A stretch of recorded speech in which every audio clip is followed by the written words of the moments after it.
sigimbe ka kuna fundi gafe ulu lakali wati kono wati seleni ambe befo ka be wali mandon bi alamsa doina mimbi talike octobre kalo wale kli mwani kile samba flani mwani kile ka befo ka barkada au ka minye munyila ka ankono wala sa kuna fundi gafe ulu biseka lakali au ye chomina gafe uchama mburabi amuna ndado minuna kulakali au ye bebseki ka tata sorala chomina kuna funula bakurumba ambe andado la ka soroka to wala mi fas de semaine lesor ale ya dira ka foko mimbi talike kuma nyonya ko ka buluda mini bamanti je kunu ye mali konna la yanno ka buluda wajala ka fo gouvernement koni willedo ka deme su bela jele takadi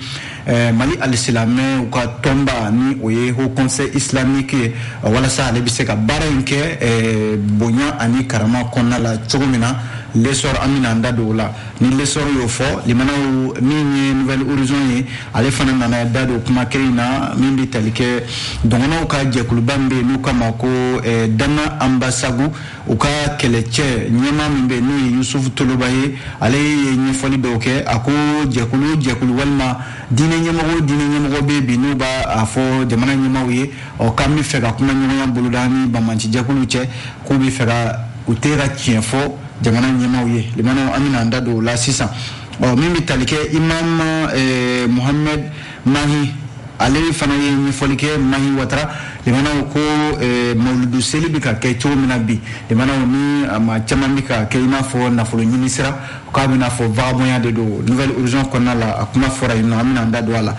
mi soir de Bamako ale ajira ka fo tagifirla min ndanga jamana konnana yanno abarakela no e pompisu ye olu ajira ka fo olu torole no bide sabu ko uka sarayre te bolike ko dore bitla ka bola ka fo ko obidu amu wanna INPS la ibana ko na folo obise sifawari wa flani wana di ma obita uka sarala konga atidu adundafe politique ko na sala URD ko ale ka nyogoni ba no conférence nationale o bolu dalelo ka civil na to kono kuna conférence nationale ni mano abisu wake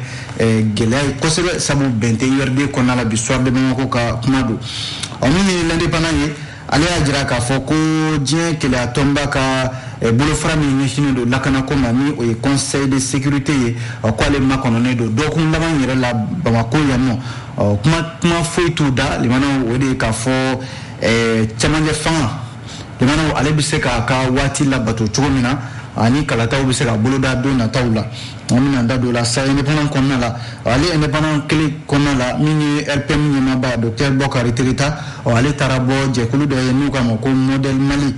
nyama re docteur Ibrahim Sangwe jala ka foko kalata sebe minumbe sisani olubi ka larawe mawu minumbe nunu to bala ni révision des listes électorales yi ko barabi ka ke seni ko binafo ishara sosodi amina kunche ni challenger limana challenger ajira ka fo du kulu muna mu sena safoka ufe no sabu ko malide ndo bi minumbe taratunga la mbe jamana koka jala ka fo yero do bi ni du kulu do safoka ufe kundira uluma jamana kunti koro alama hinana la Amadou Toumani Touré ale fe kunga bi du kulu bilama limana mangambe anofe challenger ye idado ala amino nyefo au ye 600 oyena ngase mbela jelema ambi kuna foni wala doni abise ka famia surala chugumina ambi do lesor konala lesor kumana limanawu ka jira ka fomi bi talike ni wati na yero kuma chaya lindo ni wati na ko jamana ni mawe ya maradi ho conseil islamique du Mali no Mali al-islami ka tomba ko ka kuma bananti jakulu wala jogu tigila amani mbe ni olu de terroriste ye no olu de bika jamana de bela jele jabo bi no ka jatige wala wi wa fana ubeka jatige wala inkani dine togode o la sa limana ajala ka fo min bi talike yad agali ani Amadou Koufa ko conseil islamique du Mali no Mali al-islami ka tombaye wale de yamarera jamana famo fe ko sega ta kuma terroriste ulu fe mini bembi se kana chogomina ko gouvernement ko ninka deme fasu bela jele taledo kanyishi au conseil islamique mani barana lesor ka fola wala hakilla jigna ni jatemneke a jarala ka fo Amadou Koufa mini ani yad agali ni mafla yoro kuma ka ke ufe anyina jamana de fe o la ni kera Djereba do minini olu kera ka combiner il faut conférence d'entente nationale au kera samba flantan wolonfla dialogue national inclusif o fana buludara samba flantan konoton fo ata se mimbi taliere ke journée de concertation nationale min kera min labena chamaje fam ma wi refe samba fla ani mugan konala wala sa ayalla ka foko nimbe senfe jamana den mali den chama jira ka foko mali bilama ko kuma ka ke jadi signema fe ni o ye Amadou Koufa ani Yad Agalier wala sa ali mali den retenga je ma re jati min kala wina fo crise international crisis group ale fana ya jira min bi talike mekalo tle mugani shegi samba flan ani tan kononton ko ni mali bi fe ka bo ni geleya mun ko nala ku fa ka terrorisme de nyini ka kuma fe wala hali min bi talifana ke wati temenina min bi jien ke la tomba ni o Antonio Guterres fo ta se farafina joroba tigi do ma nu kama ko Ismail Sherge ani Antonio Guterres olu bela jele ya lanyini ko kuma de ka ke jadi sufe yoro ma kele min be ni ale kunyi I Kongo mani ko ina ko kuma ka ke jadi sufe o tolu fela ye kunyi France jamana de ko na France re kosa ina uka ministre min be na lebe uka kele che kuna Florence Parly ale koni bina fo asegra kodoni sabu na kunya fo ko kuma teke jadi sufe nga dala kan yele mana doni sabu ako olu fela do nga ndabala sabu ko ni kuma bike mo fe akana ke bela jele kuma tsika ke befe sabu do were be olu fela rete ben fi ko kuma tsika ke olu fe chogodi mamuni lakana ko do mbangana yanga jamana kono ya ni we docteur Ali Tungara ni Ali mingi talike centre des études sécuritaires stratégiques au Sahel no ye chakeda do minga nyini beno do lakana ko stratégie manga jamana kono ale ajira ka fo nini bara ni buluda jamana famo fe jamana ko na yero sirado be jamana famo manga teme o ka fiu o yini minni kala ya ajira ka fo ko Mali fembe ka fo Mali tlaliko wa fembe fana ka fo dine bele jele benelo anga jamana kono no laiki jamana kono la bi dine bebia ka fo de dine do ka fsa dine do wonma ka jamana borotoli kuma fo ni kuma ni kuma nyoya ni nabina buluda ani bamanji jakulu che ko o kuma koni manga kala o kanga toide o hali ni kala minimbi no ye Ibrahima Maiga ni ale fana ye sega sega kala e benkoni lakana ko la Sahel ko naina lesor ma fana nyinga ayi fela fo ako etiendo au conseil islamique ale yamarala ko ka si ka fo buluda ani ba manchi jakunu nyanje konga abse ga si ka fo mi na bi ke duguma si ga fo wa fana abse ga ta wulu fena jabi ba rete se ka soro mina sabu ni jate neke abina fo tiendo ba manchi jakunu nu bi ka keleke ni dine to de konga ni jate ne remake ka laje ka ko sege au conseil islamique fait ka baran ka atente ere ka laje note ko au conseil islamique bi baran aba la se chum na sabu mini mamunu be nulu bi ka bamancha walinke ubika keleke ni dine de toy kuma abe fanate dine maide o fanaka fo ni borai ale le sor kelin kono la limana ko ni bamanchi wale do min taraka nishi joila marama ko jamana dingon sando mini ale bonena anina akira joila dugudo be ko ko bele ko ani joila reche kilomètre binani nyona wala sa mini octobre kalot le tan kononton ka duguje atle mwana samba flani mwani kele nege kan mwa ani saba janfale yere kuna funu ya jira ka foko lakana ba minba ayoro ko fole na me gendarmerie ko finiti ngafo bamanchi mado be minuni marama fe girman bawde ko bulu abi sen ma mwana ma minuni utake marfachi bela jele kamishi gendarmerie mi flani bele ko fanfelawla ko ori marfachi senfe mi kise utarabe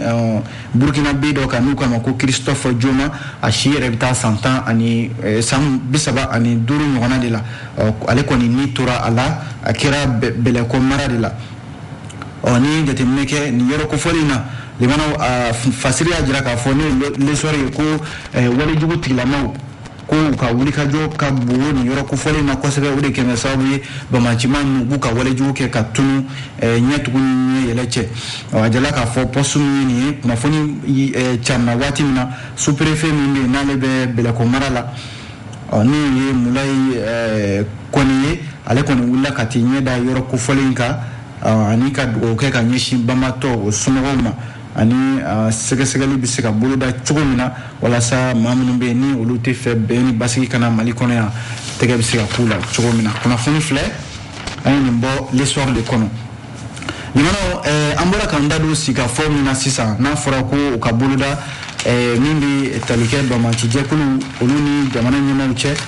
min ye dɔngɔnɔw ka jɛkuluba min bɛ yen n'u k'a ma ko Dana Ambasagu ale ɲɛmɔgɔba u ka kɛlɛcɛ ɲɛmaa de don n'o ye Yusufu Toloba ye chef d'état-major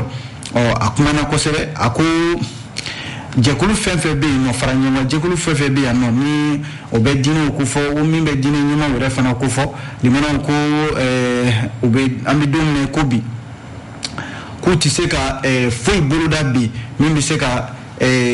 sira dɔ bɔ walima ka kuma ɲɔgɔnya dɔ bila sen kan min bɛ se ka kɛ sababu ye ko bamaci jɛkulu kuma bɛ se ka k'u fɛ walima bɛn bɛ se ka na cogo min na ko maa min y'a fɔ jamana ɲɛmaaw ye k'i bɛ se ka nin baara kɛ Yusufu Toloba ka kuma la ko k'a bɛna fɔ k'u tɛ ka tiɲɛ fɔ gouvernement ye o ni Yusufu Toloba ka kuma ye a ko baara min bɛ sen na n'o ye ka maramafɛn minɛ min bɛ tali kɛ bamaci jɛkulu la walasa u bɛ se ka don kulu kɔnɔna la n'o ye armée ka kulu ye baara in k'a ma ko DDR n'o ye désarmement démobilisation et insertion o la DDR baara in Dana Ambasagu ɲɛmaa min ye Yusufu Toloba ye a y'a jira a ja dɔ de kɔnɔna la kari tɛmɛnen a bɛnna octobre kalo tile 17 ma ko min bɛ DDR ko baara min filɛ ni a baara bɛ sen na ko ale yɛrɛ ye jateminɛ dɔ kɛ k'a fɔ donso dɔw bɛ yen nɔ minnu bɛ fɛ ka don DDR baara kɔnɔna la a dun ka fɔ la ko olu tɛna jɛn ni o baara in ye ka donso bɔ u ka lakana baara la k'a sɔrɔ jamana ma basigi cogo dɔ la a ko k'a ta ni maa bɛ fɛ ka don armée la a bɛ diya i yɛrɛ de ye ka taa Mali ka yɛlɛma hɔrɔnya fo ka se bi la min ye ka don armée la a bɛ diya i yɛrɛ de ye nka ka i diyagoya ka i bɔ i yɛrɛ ka kuntilenna na ka t'i don armée kɔnɔna la Yusufu Toloba ko o tɛ olu fɛla ye wa ko a bɛ min fɔ jamana faamaw ye u ka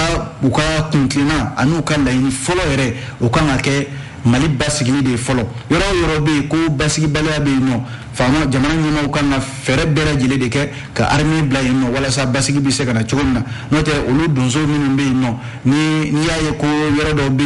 yen basigi bɛ yen nɔ sigidalamaw bɛ ka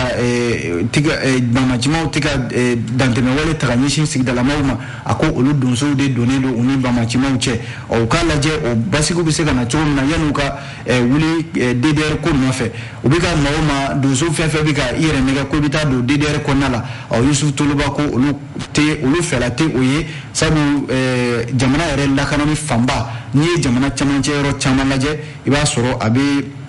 olu donsow de bolo olu de bɛ ka lakana sabati wa ko min fana ye sigikafɔ min bɛ yen n'o kuma bɛ ka fɔ sisan bamaci jɛkulu ani jamana ɲɛmaaw cɛ ko conseil islamique min ale bilalen don o ko ɲɛmaaya la Yusufu Toloba y'a jira k'a fɔ ko yɛrɛ nɛgɛ don dɛ sabu ko jɛkulu bɛ yen k'i dara i yɛrɛ la walima diinɛ ɲɛmaa ko i dara i yɛrɛ la k'i b'a fɔ jamana ɲɛmaaw ye k'i bɛ se ka nin baara kɛ limanaw ko u tɛ ka tiɲɛ fɔ jamana faamaw ye Yusufu Toloba de ka kuma in ye a ko bi bi in na olu bɛ fɛn fɛn nɔfɛ o ye jamana ka basigi fɔlɔ o la baara min bɛ kɛ o kɔfɛ o ka sɔrɔ ka bolo da ale Nouvelle Horizon kelen kɔnɔna la a y'a jira k'a fɔ ko min bɛ tali kɛ Mawuludu seli limanaw n'o ye an kuntigi ye kisi ni nɛɛma b'a ye ale ka bangini yɔrɔ min bɛ tali kɛ bangini o kɛra octobre kalo tile 24 ko min ye denkuni yɛrɛ ye ni ala ye min bɛ tali kɛ octobre kalo natɔ ye n b'a fɔ o tile 24 o de ye denkuni ye min ye bangini o kɛra tile 18 ni ɲɛnajɛba fila min ye nin ye limanaw ni alisilamɛw ka wuli ka jɔ ka bɔ a la kosɛbɛ alimami dɔ b'an fɛ yan n'u k'a ma ko Imam Muhammad Mahi Haidara Mahi Watara a ka kuma la a ko Mawuludu seli bɛ ka kɛ cogo min na alimanaw ko a tɛ ka bila minɛn kɔnɔ dɛ sabu ko Mali kɔnɔ la ale jateminɛ dɔw kɛ ko jɛkulu caman bɛ yen minnu de bɛ bolo farangaw kɛ walima ka nafolo ɲini k'a fara ɲɔgɔn kan walima ko a ye jateminɛ min yɛrɛ kɛ o ye k'a fɔ ko Maludu seli senfɛ i b'a sɔrɔ dɔw b'a kɛ dɔn langolonkɛw ni fɛn caman ye tiɲɛna ko diinɛ tɛ jɛ ni a ye min ye Mohamed Mahi Watara a ka kuma la au Nouvel Horizon kɔnɔna la bi a ko jɛrɛ minnu bɛ boloda n'a bɛ kɛ ala tɔgɔ la ani diinɛ tɔgɔ la i b'a sɔrɔ ko a jɛrɛ ninnu yɛrɛ dɔw bɛ yen limanaw i b'a sɔrɔ alisalami minnu bɛ taa kɛnɛ kan ni seli waati tɛ tɛmɛ i kan i b'a sɔrɔ ala yɛrɛ ka ala bato waati minnu bɛ yen n'o ye seli waatiw ye olu bɛ tɛmɛ i kan k'a sɔrɔ i bɛ jɛrɛ hukumu kɔnɔna la o ko walima ko nafa jumɛn de bɛ a jɛrɛ ninnu na o ko walima ko ka nafolo bɔ limanaw ka ndolatanyɔrɔw ta walima ka nafolo bɔ ka fara ɲɔgɔn kan k'a fɔ ko an k'u fara ɲɔgɔn kan ko ka kira ka bangini kisi nɛɛma b'a ye ale ka seli kɛ limanaw ko ni kira ka bangini ni nisɔndiya don n'a kan ka kɛ nisɔndiya ko ye bɛɛ lajɛlen bɛ se ka o kɛ i damana i ka so k'a sɔrɔ i m'a kɛ ni ɲagalabɔ ye walima i m'a kɛ ni fɛn wɛrɛw ye ka maaw ka wari minɛw la k'a fara ɲɔgɔn kan Imam Mahi Watara a ka fɔ la yɔrɔ a ka kumaw la limanaw a mana miiriya min ta n'o ma ja a b'o fɔ bɛɛ b'a ka tata taw la o de la Nouvel Horizon kɔnɔna la bi a ka kumaw y'a jira k'a fɔ ko alimami minnu bɛ yen walima jinɛ ɲɛmaa minnu bɛ yen limanaw ni olu de bɛ nin waati kɛrɛnkɛrɛnnen in boloda k'a kɛ nafolo ɲini sira ye jamanaden gansanw ka nafolo minɛ u la 400 ni 200 walima dɔrɔmɛ 20 limanaw ko walima ko ka dugawu ta walima ko ka dugawu kɛ ji la limanaw ko k'o ɲɛsin ko kira ka bangini limanaw diinɛ kuma don a kuma ma nɔgɔn dɛ Mahi Watara ko nin tɛ olu kɔni fɛla ye ko Mawuludu ma se ka dɔnbaw kɛ walima ka waribaw minɛ maaw la walima ka yɔrɔbaw tata limanaw ka jamanadenw ka ɲinatɔrɔ se u ma kunnafoni filɛ ni ka kuma tɛ dɛ limanaw Mahi Watara ale de ye nin fɔ Nouvel Horizon ale kɔnɔna la n'an bɔra yen nɔ Suwadi Bamako ale fana kumana Suwadi Bamako y'a jira k'a fɔ ko min bɛ tali kɛ an ka jamana kɔnɔna la yan taji feerela dɔw bɛ yan ni o ye pɔmpisiw ye a jarala k'a fɔ o taji feerela ninnu i n'a fɔ Total Oryx ani Shell ninnu ko a baarakɛlaw u y'a jira k'a fɔ k'u bɛ fɛ ka tile 3 baarabila dɔ de boloda min kan ka daminɛ octobre kalo natɔ in tile 27 natɔ in na k'a sababu kɛ ko u bɛ ka baara kɛ lahala min kɔnɔna la ko a man ɲi sabu u ka fɔ la sara min bɛ d'u ma sara yɛrɛ tɛ bɛrɛ ye ko ɲɛmaaw n'o ye an bɔra ka taji feere yɔrɔ minnu fɔ sisan olu bɛ nafolo dɔ ta u ka saraw la i n'a fɔ 2000 ɲɔgɔnna ko u b'o bila u tɔgɔ la INPS walima AMO la ko k'a sɔrɔ u tile kelen limanaw AMO sɔrɔ u ma INPS o fana sɔrɔ o la Suwadi Bamako ka fɔ la ale kɔni wulila ka taa se pɔmpisi ninnu ma n'o ye taji feerela ninnu ye limanaw ka u ɲininka u ko ɲɛfɔliw la ko bɛnkan dɔ de kɛra bɛnkan min ni a kɛra kabini san 2010 waatiw la ko u ka fɔ la o bɛnkan ninnu de tɛ ka bɔ u sira ma bɛnkan ninnu bɛ tali kɛ ko ni u ka saraw kɛra yɔrɔ saraw yɛrɛ total la a jarala k'a fɔ baarakɛla fɛn fɛn bɛ yen n'o ye pɔmpisi ye i ka sara ko a bɛ se 13 ɲɔgɔnna ma ko n'a cayara yɛrɛ o ye 15 ye i b'a sɔrɔ k'u bɛ 2000 de ta ka bɔ o la ko k'u bila u tɔgɔ la ko INPS walima AMO baarakɛla ninnu ka ɲɛfɔli la ko o 2000 min ta ka bɔ u ka sara la olu kɔni ma AMO nafa sɔrɔ u ma INPS fana nafa sɔrɔ o yalima ko 2000 takun ka bɔ u ka sara la sara min yɛrɛ tɛ bɛrɛ ye o ye gɛlɛya dɔ ye ko fana layidu min bɛnkan in kɔnɔna la a jarala k'a fɔ ko maa minnu bɛ yen n'olu ye denbayatigiw ye den bɛ min bolo n'o si bɛ taa san 5 walima ka taa san 18 na i b'a sɔrɔ ko kɛrɛfɛ sara dɔw bɛ di o ma n'o ye prime ye ani furakɛli saraw fo ka taa se min bɛ tali kɛ i bɛ bɔ i ka so ka taa baarakɛyɔrɔ la o kɛrɛfɛ saraw fana bɛ di i ma ko nin bɛɛ lajɛlen ye bɛnkan ye ko nka limanaw bɛnkan ninnu caman bɛ yen a ma bɔ a sira ma dɛ a fɔra cogo min na ko a ma bɔ a sira ma o de la baarakɛla ninnu n'o ye taji feerela ninnu ye Shell ni Oryx ni Total ninnu u caman bɛ yen u sɛbɛkɔrɔ dinnen don bi kosɛbɛ ko u sera hali ni station shell fana o barakela do fana ye segira o kuma kelen de ka olu kɔni y'a jira k'a fɔ olu ka sara ko 800 ani 200 ko o ye yɛrɛ ni shell sabu n'i y'a taji feere yɔrɔ ninnu lajɛ i b'a sɔrɔ a bɛ maa wɛrɛw de bolo minnu b'a san i b'a sɔrɔ olu bɛ k'a kɛ taji feere yɔrɔ ye maaw hakili la ko nanzaraw ta don k'a sɔrɔ dun a tigiw yɛrɛ de bɛ mali kɔnɔna la yan nɔ o ko u bɛ baara kɛ tile hakɛ min na i n'a fɔ heure 8 tile kɔnɔna la ka taa nɛgɛ kanɲɛ 6 ka taa se nɛgɛ kanɲɛ 23 ma ko i b'a sɔrɔ dɔ bɛ fara o baaraw kan i bɛ sɛgɛn min kɛ jamana o sara walima i t'o nafa yɛrɛ sɔrɔ baara la walasa ko dɔw ka ɲɛfɔli la i b'a sɔrɔ station shell dɔw yɛrɛ bɛ yan a bɛ se 4 ma minnu bɛ yen n'olu bɛ nanzaraw de bolo o bɛ se 4 ɲɔgɔnna ma Kati Sanafara Kati Ponge Kambila ani Kucala min da la kɔsani na u ka fɔ la ko nin shell 4 de bɛ yen min bɛ nanzaraw bolo nka a tɔ bɛɛ lajɛlen i b'a sɔrɔ o bɛ maa wɛrɛw bolo o bɛ maa wɛrɛ minnu bolo dɛ limanaw olu de ka baarakɛlaw ta y'a la kɔlɔlɔ ye sabu u ka saraw bɛ d'u ma u tɛgɛ la wa fana u bɛ baara kɛ cogo min na baara tɛ kɛ lahalaya kɔnɔ min ye baarakɛla yɛrɛ ka hakɛ o lafasali o de la u ko bi olu kɔni bɛ min fɔ baarakɛlaw ye n b'a fɔ baaratigiw ye sa kɛ o de ye k'a fɔ min ye u ka hakɛw ye u ka a bila sen kan n'o tɛ baara bila ye n'o ye grève ye jamanaw tile 3 ko u t'a bɔ a ma dɛ wa ko bɛn kɛra min kan san 2010 waatiw la bɛnkan ninnu a ka bɔ a sira ma yanni an ka bɔ soir de Bamako kɔnɔ jamanaw politiki ko nasira la a jirala k'a fɔ ko min ye politiki tɔn min bɛ n'o ye URD ye u ka sigikafɔba n'o ye assise ye assise nationale ye ko o bolodalen don sibiri natɔ in na ko na assise limanaw a bɛ sɔn ka kɛ a kuma bɛ sɔn ka caya kosɛbɛ ni politiki tɔnba in kɔnɔna la walasa ni jateminɛ kɛ bureau national exécutif min filɛ nin URD tɔgɔ la ni u kɛlen don k'a boloda octobre kalo tile 23 san 2021 ni a ɲɛmaya bɛ professeur Saliku Sanogo ale bolo bi a jirala k'a fɔ ko professeur Saliku Sanogo a ka tɔndenw limanaw a jirala k'a fɔ an bɛ don min ko bi ko ni politiki tɔn in farafarali cayalen bɛ a kɔnɔna la kosɛbɛ sabu fan dɔw bɛ yen olu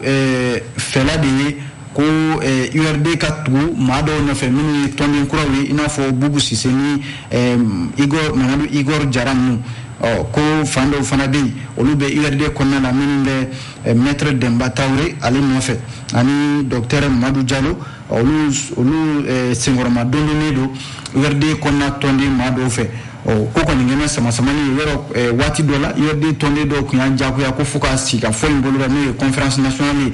professeur Saliku Sanogo ale tun ye lettre ci bɛɛ ma ko bɛɛ ka ji kɛ école la ko parti yɛrɛ de b'a boloda walasa min ye assise u ka conférence nationale ye u ka se ka kɛ o de bolodalen min filɛ nin ye jamana a jala k'a fɔ URD ka ɲɛɲɛba in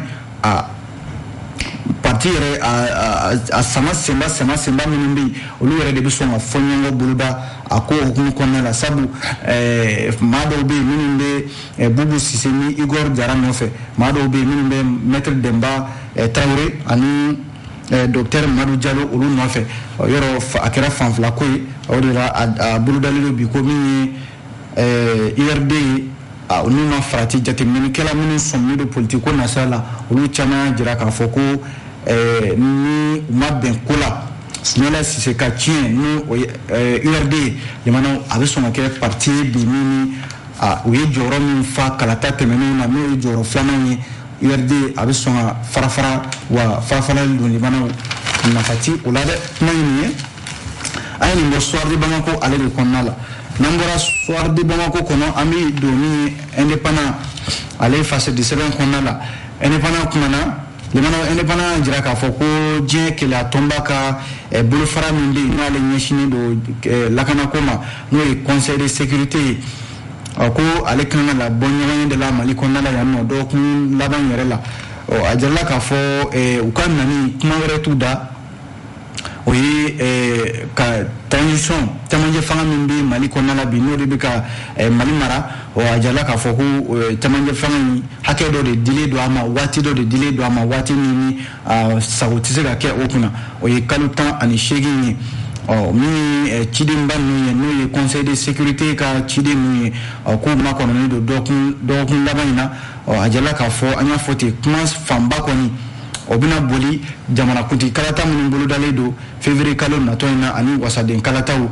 jamana ɲɛmaaw ka se ka waati kɛrɛnkɛrɛnnen fɔ conseil de sécurité ka cidenw ye walasa u bɛ se ka segin ni o jaabiw ye cogo min na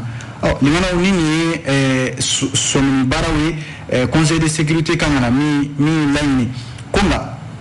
Mali jamana faamaw yɛrɛ i n'a fɔ ministre min bɛ yen n'ale bɛ an ka jamana ni jamana wɛrɛ baara kunna Abdoulaye Diop ale ka taama senfɛ Marɔku jamana kɔnɔ octobre kalo tile 11 tɛmɛnen na ale ye a jira k'a fɔ ko jamana tɛ se ka kalata foyi boloda min bolodalen don février kalo natɔ in na a kɛra jamanakuntigi kalata ye o a kɛra wasadenw ka kalata ye o ko a tɛ se ka kɛ ka jamana to ni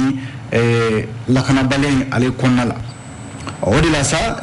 min ye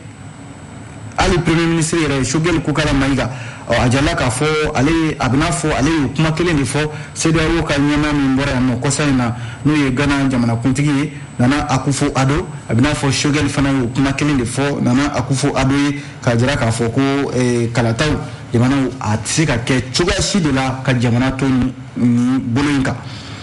o de la n'i ye jateminɛ kɛ min ye lakanabaliya ye o de kuma bɛ ka fɔ ani jamana faamaw bɛ k'u sinsin kun wɛrɛw kan n'o de ye ko baara minnu ni olu daminɛna sisan n'o ye yurukuyuruku kɛlɛli ani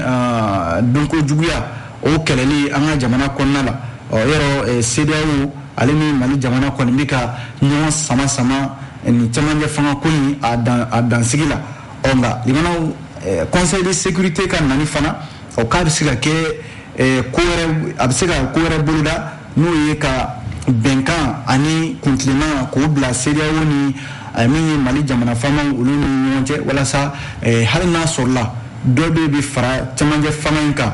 waati kunkurunin min n'o bɛna fara a kan o k'a sɔrɔ cɛmancɛ fanga maaw dalakan b'u da dalakan min bɛ se ka conseil de sécurité maaw da o la min bɛ se k'u lasɔn ko nka limanaw kuma o kuma mana bɔ cɛmancɛ fanga maaw da min ma se ka conseil de sécurité sɔn limanaw a bɛ sɔn ka kɛ sama-sama ye don nataw la indépendant ka kuma la a yɛrɛ bɔ ale indépendant kelen kɔnɔna la ale kuma kelen na a jala k'a fɔ RPM ka ɲɛmaaba ni o ye docteur Bokari Tirita ye ale fana fɛla ye bi ko cɛmancɛ fanga ye baara dɔ daminɛ n'o ye kalata sɛbɛnw olu jateminɛni ye maa minnu bɛ yen n'olu tɔgɔ b'a la olu tɔgɔ ka lajɛ a bɛ fɔ min ma ko révision des listes électorales ko nka baara in bɛ ka kɛ k'a sɔrɔ CENI ni o ye commission électorale nationale indépendante ale de bɛ kalataw labɛn an ka jamana kɔnɔ ko nka ko CENI sen foyi tɛ baara in na docteur Bokari Tirita ko nin ye sariya sɔsɔ yɛrɛ de ye wa ko fana RPM kɔni bɛ wulikajɔ bɛɛ la wa u tunu sigi bolo da u sen kan dɛ ko cɛmancɛ fanga ye layidu min ta ko foyi tɛ fara kalo 18 kan k'o na bonya o bonya wa fana min ye politiki tɔn minnu bɛ yen n'olu farala ɲɔgɔn kan ko ka cɛmancɛ fanga dɛmɛ ni olu yɛrɛ b'o kɔnɔna la olu fana ka wulikajɔ bɛnnen don o de ma a y'a jira k'a fɔ fana ko ka kalata baaraw labɛn n'o ye révision des listes électorales ye k'a sɔrɔ CENI sen t'a la Bokari Tirita ko o tɛ fɛn bɛnta ye olu kɔni bolo limanaw nin kɛra bɔɲɔgɔnye dɔ de senfɛ RPM ɲɛmaaba docteur Bokari Tirita a taara bɔɲɔgɔnya min kɛ jɛkulu dɔ bɛ yen u k'a ma ko modèle Mali u fana fɛla kelen de y'o ye modèle Mali ɲɛmaa ye docteur Ibrahima Sango ye ale fana fɛla y'o ye a ko olu fana ka hakilila kelen ni RPM ka hakilila bɛɛ lajɛlen de ye kelen ye wa ko olu bɛna sɛbɛn yɛrɛ bɔ sɔɔni ka o da jamana ɲɛmaaw kɔrɔ sɔsɔli baara minnu bɛ ka don nin baara ninnu na ka se ka ɲɛmaaw lasɔmi o la limanaw indépendant de ye nin fɔ k'a kuncɛ teliya la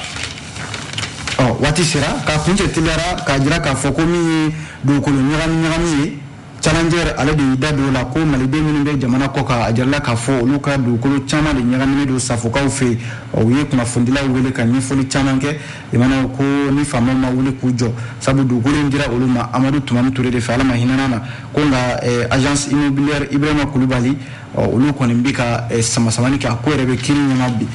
waati sera imana an tɛna se k'an da dɔn nin bɛɛ lajɛlen la challenger de y'a fɔ an b'aw fo ka waleɲuman dɔn an b'a fɔ a k'an bɛn sini ni ala sɔnna